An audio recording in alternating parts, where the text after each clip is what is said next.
انہیں ابراہیم کا واقعہ سناؤ جب اس نے اپنے باپ آزر سے کہا تھا، کیا تم بتوں کو معبود بنائے بیٹھے ہو؟ میں تو تمہیں اور تمہاری قوم کو کھلی گمراہی میں دیکھ رہا ہوں۔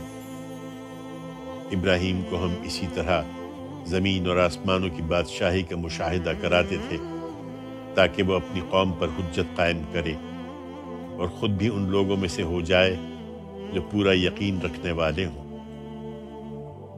چنانچہ ایک دن جب اس پر رات طاری ہوئی تو اس نے تارا دیکھا اور لوگوں کو متوجہ دیکھ کر کہا، یہ میرا رب ہے۔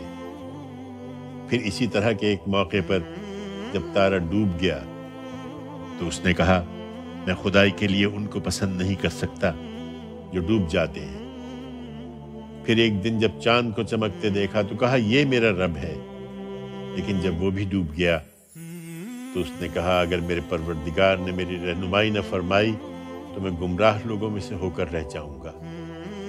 پھر ایک دن جب سورج کو چمکتے دیکھا تو کہا، یہ میرا رب ہے، یہ سب سے بڑا ہے۔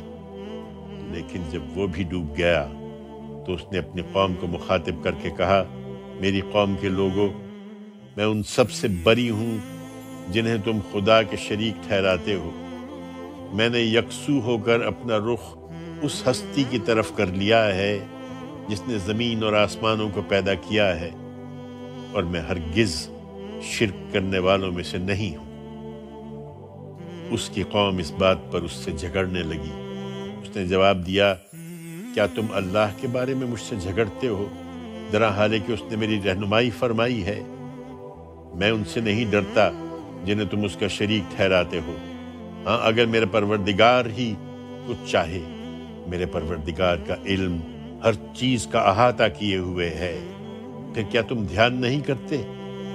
اور میں ان چیزوں سے کیسے ڈروں جنہیں تم شریک ٹھہراتے ہو، جبکہ تمہارا حال یہ ہے کہ تم اس بات سے نہیں ڈرتے کہ تم نے ان چیزوں کو اللہ کا شریک بنا رکھا ہے جن کے حق میں اس نے تم پر کوئی سند نازل نہیں کی ہے۔ سو بتاؤ کہ ہم دونوں فریقوں میں سے کون امن و اطمینان کے زیادہ مستحق ہے؟ اگر تم جانتے ہو۔